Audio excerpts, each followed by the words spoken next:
I thought I was going to lose her, twice, whispered 8-year-old Tyler, gripping the sleeve of his hoodie as he looked at the hospital doors. But I had to be strong, because Mommy wasn't there, and Ellie needed me. What would drive a boy not even tall enough to reach the ER reception desk to carry his fevered baby sister through those heavy hospital doors, twice in 1 week? And what the nurse found out the second time? It didn't just change his life, it revealed a heartbreaking secret no one saw coming. The beginning, a brother's promise. Tyler Jameson was an ordinary boy in many ways.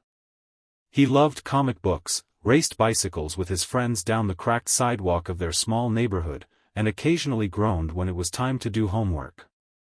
But one thing set him apart, his fierce love for his 10-month-old baby sister, Ellie. Their father had walked out before Ellie was born, and their mother, Claire, worked double shifts at a diner across town to keep the lights on. Tyler had become used to being the man of the house, in his small way, warming bottles, changing diapers, and singing Ellie to sleep with made-up lullabies. One Tuesday afternoon, as rain tapped gently against the windows and the TV hummed cartoons in the background, Tyler noticed Ellie's cries had changed. They weren't the fussy, tired kind. They were weak. Her body was warm, too warm. Burning hot. He tried to call his mom, but her phone went straight to voicemail. With trembling hands, he grabbed his piggy bank, smashed it on the kitchen floor, and counted out $18 in coins and crumpled dollar bills. He wrapped Ellie in a blanket, grabbed the stroller, and ran 5 blocks through the pouring rain to the nearest ER. People stared as the boy burst into the emergency room, soaking wet, shoes squishing as he pushed the stroller with a bright red baby inside. But one nurse, in particular, knelt beside him immediately.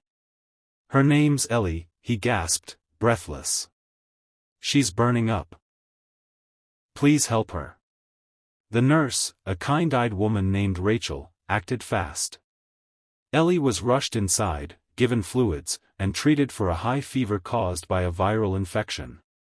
Tyler stayed by her side the whole time, refusing to leave her crib even when doctors said she'd be fine. By the time Claire arrived, breathless and panicked, Ellie was stable. She cried with relief, hugging her son tightly. "Tyler, how did you know what to do?" she whispered. He just shrugged. "I promised I'd protect her." The second time, something wasn't right. 3 days later, Ellie was worse. Her fever had returned, but now she wouldn't open her eyes. Her little body trembled, and a rash had started spreading across her arms. Claire wasn't home again. Another shift, another emergency. Tyler didn't hesitate. This time, he didn't even stop for the piggy bank. He just wrapped Ellie, put her in the stroller, and ran. Rachel was working the night shift again. When she saw him stumble through the door with his sister in his arms, she ran to him with tears in her eyes. "Back again?" she asked, trying to keep her voice calm as she felt Ellie's burning forehead. "Please," Tyler begged. "She's worse." "I didn't know what else to do." Rachel nodded. "You did the right thing." They rushed Ellie back into the ER, and Rachel stayed close, helping the pediatric team stabilize the baby. But something gnawed at her, a gut feeling she couldn't shake. The fever wasn't responding to standard treatment. The rash looked more aggressive than before. Rachel ordered more tests. As the doctors worked, she sat with Tyler, holding his hand. "Tyler, I need to ask, does your mom take you both to regular checkups?" He hesitated, eyes dropping to the floor. "She tries. But she's always working. Sometimes she just leaves me in charge." Rachel felt a sharp twist in her chest. The discovery, shocking truth revealed. Blood tests came back at 4 a.m. The results were alarming. Ellie wasn't just fighting a common virus. She had sepsis, a life-threatening response to a bacterial infection. The doctors moved quickly, putting her on aggressive antibiotics. One more night without treatment, and she might not have survived.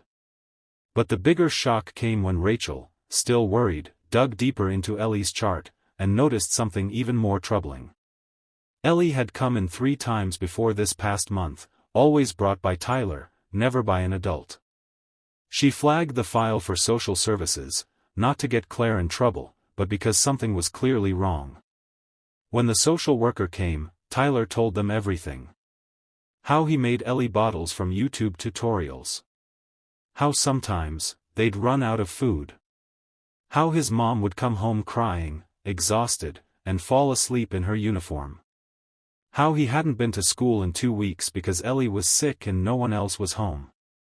Rachel wept quietly in the hallway after the interview. Not out of anger or pity, but awe. This 8-year-old boy had done everything he could. And more. The aftermath, a new beginning.